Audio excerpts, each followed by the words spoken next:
ഉൽപ്പത്തി പുസ്തകത്തിൽ നിന്നുള്ള വായന 19-ാം അധ്യായം.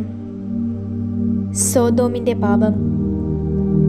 വൈകുന്നേരം 2 ദൂതന്മാർ സോദോമിലെത്തി. ലോത്ത് നഗരവാതിൽക്കൽ ഇരിക്കുകയായിരുന്നു. അവരെ കണ്ടപ്പോൾ ലോത്ത് എതിരേൽക്കാനായി എഴുന്നേറ്റ് നിലം പറ്റി മുഖം താഴ്ത്തി വണങ്ങി. അവൻ പറഞ്ഞു, എൻ്റെ യജമാനന്മാരെ, ഇതാ നിങ്ങളുടെ ദാസന്റെ വീട്ടിലേക്ക് വന്ന് രാ പാർത്താലും നിങ്ങളുടെ കാലുകൾ കഴുകിയാലും, എന്നിട്ട് രാവിലെ എഴുന്നേറ്റ് നിങ്ങളുടെ വഴിക്ക് പോകാം. അപ്പോൾ അവർ പറഞ്ഞു, വേണ്ട, ഞങ്ങൾ തെരുവിൽ രാത്രി കഴിച്ചുകൊള്ളാം. എന്നാൽ അവൻ ഏറെ നിർബന്ധിച്ചപ്പോൾ അവർ അവൻ്റെ നേരെ തിരിഞ്ഞ് അവൻ്റെ വീട്ടിലേക്ക് ചെന്നു. അവൻ അവർക്ക് വിരുന്നൊരുക്കി. പുളിപ്പില്ലാത്ത അപ്പവും ചുട്ടു. അവർ ഭക്ഷിച്ചു. അവർ കിടക്കും മുൻപേ നഗരത്തിലെ ആളുകൾ, യുവാക്കന്മാർ മുതൽ വൃദ്ധന്മാർ വരെ, അവസാനത്തെ ആളുകൾ പെടെ സോദോമിലുള്ള എല്ലാ പുരുഷന്മാരും കൂടി ആ വീട് വളഞ്ഞു. അവർ ലോത്തിനെ വിളിച്ച് അവനോട് ചോദിച്ചു, ഈ രാത്രി നിന്റെ അടുക്കൽ വന്ന ആളുകൾ എവിടെ? ഞങ്ങൾ അവരുമായി രമിക്കേണ്ടതിന് അവരെ ഞങ്ങളുടെ അടുത്ത് പുറത്തു കൊണ്ടുവരിക.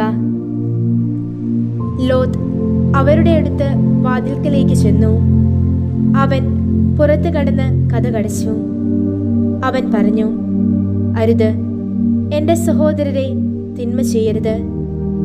നോക്കൂ, പുരുഷനെ അറിയാത്ത 2 പെൺമക്കൾ എനിക്കുണ്ട്. ഞാൻ അവരെ നിങ്ങളുടെ പക്കലേക്ക് പുറത്തു കൊണ്ടുവരാം. നിങ്ങൾക്കിഷ്ടമുള്ളതുപോലെ അവരോട് ചെയ്തു കൊള്ളുക. പക്ഷേ ഈ ആളുകളോട് മാത്രം ഒന്നും ചെയ്യരുത്. എന്തെന്നാൽ അവർ എൻ്റെ മേൽക്കൂരയുടെ തണലിൽ വന്നവരാണ്. അവർ അലറി, മാറി നിൽക്കൂ. തുടർന്ന് അവർ പറഞ്ഞു, വിപ്രവാസത്തിന് വന്നവൻ ന്യായം വിധിക്കാൻ മുതിരുന്നുവോ? ഇപ്പോൾ അവരോടെന്നതിനേക്കാൾ മോശമായി നിന്നോട് ഞങ്ങൾ പെരുമാറും. അവർ ലോത്തിനെ ശക്തിയോടെ തള്ളി വാതിൽ തല്ലിപ്പൊളിക്കുവാൻ അടുത്തു ചെന്നു. അപ്പോൾ ആ അതിഥികൾ തങ്ങളുടെ കൈ നീട്ടി ലോത്തിനെ അടുത്തേക്ക് വലിച്ച് വീടിനുള്ളിലാക്കി വാതിലടച്ചു. എന്നിട്ട് അവർ വീട്ടുവാതിൽക്കലുണ്ടായിരുന്ന ആ പുരുഷന്മാരെ, ചെറിയവൻ മുതൽ വലിയവൻ വരെ, അന്ധതയാൽ പ്രഹരിച്ചു. അവർ വാതിൽ കണ്ടെത്താതെ വലഞ്ഞു. ആ അതിഥികൾ ലോത്തിനോട് ആരാഞ്ഞു, ഇവിടെ നിനക്ക് സ്വന്തക്കാർ വേറെയുണ്ടോ? മരുമകനോ നിന്റെ പുത്രന്മാരോ പുത്രിമാരോ ആരുമാകട്ടെ, ഈ നഗരത്തിൽ നിനക്കുള്ളവയെ ഈ പ്രദേശത്ത് നിന്ന് പുറത്തു കൊണ്ടുപോകുവിൻ.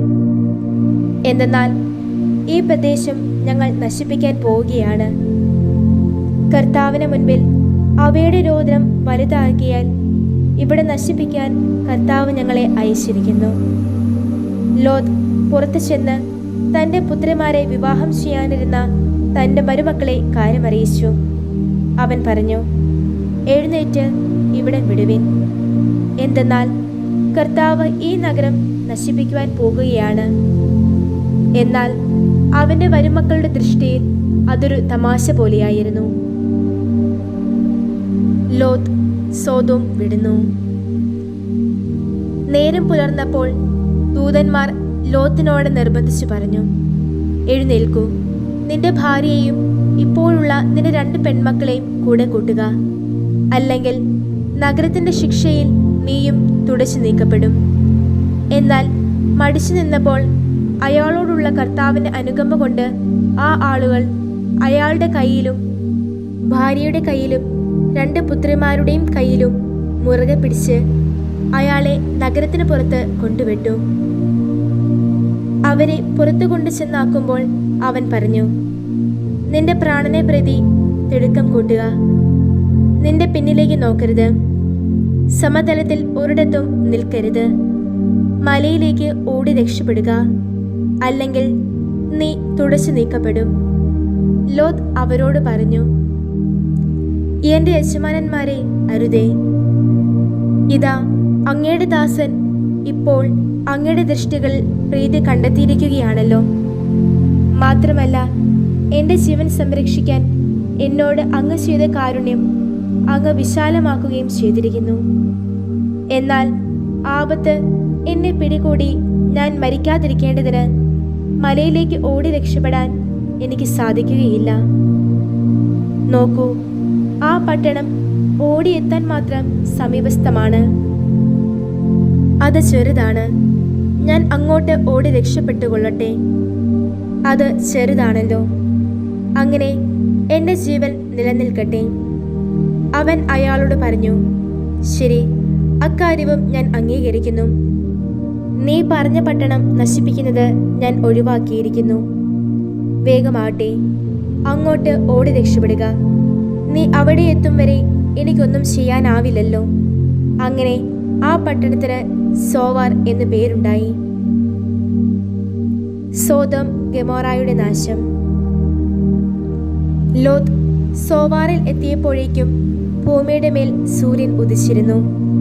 കർത്താവ് സോദോമിന്റെ മേലും ഗൊമോറായുടെ മേലും ആകാശത്തിൽ നിന്ന് കർത്താവിന്റെ പക്കൽ നിന്ന് ഗന്ധകവും അഗ്നിയും വർഷിച്ചു. ആ പട്ടണങ്ങളെയും സമതലം മുഴുവനെയും പട്ടണവാസികളേവരെയും മണ്ണിൽ മുളച്ചവയെയും അവിടുന്ന് ഉന്മൂലനം ചെയ്തു. അയാളുടെ ഭാര്യ പിന്നിൽ നിന്ന് തിരിഞ്ഞു നോക്കി. അവൾ ഒരു ഉപ്പുതൂണാവുകയും ചെയ്തു. അബ്രാഹാം അതിരാവിലെ എഴുന്നേറ്റ് കർത്താവിന് മുൻപിൽ താൻ നിന്ന സ്ഥലത്തേക്ക് ചെന്നു. അവൻ സോദോമിന്റെയും ഗൊമോറായുടെയും സമതല പ്രദേശം മുഴുവന്റെയും നേർക്ക് താഴേക്ക് നോക്കി. ഇതാ, തീച്ചൂളയിലെ പുകയെന്ന പോലെ ആ പ്രദേശത്തു നിന്നെല്ലാം പുക ഉയരുന്നത് അവൻ കണ്ടു. മോവാബ്യർ, അമോന്യർ. ദൈവം സമതല പ്രദേശങ്ങളിലെ നഗരങ്ങൾ നശിപ്പിച്ചപ്പോൾ അബ്രാഹത്തെ ഓർത്തു. അതിനാൽ ലോത്ത് പാർത്തിരുന്ന നഗരങ്ങളെ ഉന്മൂലനം ചെയ്തപ്പോൾ വിനാശത്തിന് നടുവിൽ നിന്ന് ദൈവം ലോത്തിനെ ഒഴിവാക്കി. സോവാറിൽ പാർക്കാൻ ഭയമായിരുന്നതുകൊണ്ട് ലോത്ത് സോവാറിൽ നിന്ന് മലയിൽ കയറി പാർത്തു. അവന് 2 പുത്രിമാരും അവനോടൊപ്പം ഉണ്ടായിരുന്നു. അവനും അവന്റെ 2 പുത്രിമാരും ഒരു ഗുഹയിൽ പാർത്തു. മൂത്തവൾ ഇളയവളോട് പറഞ്ഞു, നമ്മുടെ പിതാവിന് പ്രായമായി. നാട്ടുനടപ്പനുസരിച്ച് നമ്മെ പ്രാപിക്കാൻ ഒരു പുരുഷനും ഭൂമിയിലില്ല. വരൂ, നമ്മുടെ പിതാവിനെ വീഞ്ഞു കുടിപ്പിച്ച് നമുക്ക് അവനോടൊന്നിച്ച് ശയിക്കാം. അങ്ങനെ നമുക്ക് നമ്മുടെ പിതാവിൽ നിന്ന് സന്തതിയെ നിലനിർത്താം.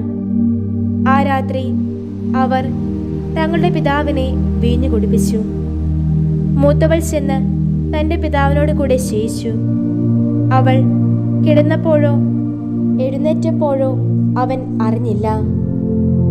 പിറ്റേന്ന് മൂത്തവൾ ഇളയവളോട് പറഞ്ഞു, നോക്കൂ, ഇന്നലെ ഞാൻ എൻ്റെ പിതാവിനോട് കൂടെ ശയിച്ചു.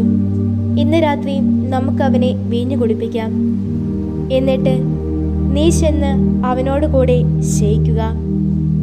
അങ്ങനെ നമുക്ക് നമ്മുടെ പിതാവിൽ നിന്ന് സന്തതിയെ നിലനിർത്താം. ആ രാത്രിയും അവർ തങ്ങളുടെ പിതാവിനെ വീഞ്ഞു കുടിപ്പിച്ചു. ഇളയവൾ എഴുന്നേറ്റ് അവനോട് കൂടെ ശയിച്ചു. അവൾ കിടന്നപ്പോഴോ എഴുന്നേറ്റപ്പോഴോ അവൻ അറിഞ്ഞില്ല. അങ്ങനെ ലോത്തിന് 2 പുത്രിമാരും തങ്ങളുടെ പിതാവിൽ നിന്ന് ഗർഭം ധരിച്ചു. മൂത്തവൾ ഒരു പുത്രനെ പ്രസവിച്ചു. അവൾ മൊവാബ് എന്ന് അവന് പേരിട്ടു. ഇന്ന് വരെയും അവനെയാണ് മൊവാബുകാരുടെ പിതാവായി കരുതുന്നത്. ഇളയവളും ഒരു പുത്രനെ പ്രസവിച്ചു. അവൾ അവന് ബെൻ അമ്മി എന്ന് പേരിട്ടു. ഇന്ന് വരെയും അവനെയാണ് അമോന്യരുടെ പിതാവായി കരുതുന്നത്.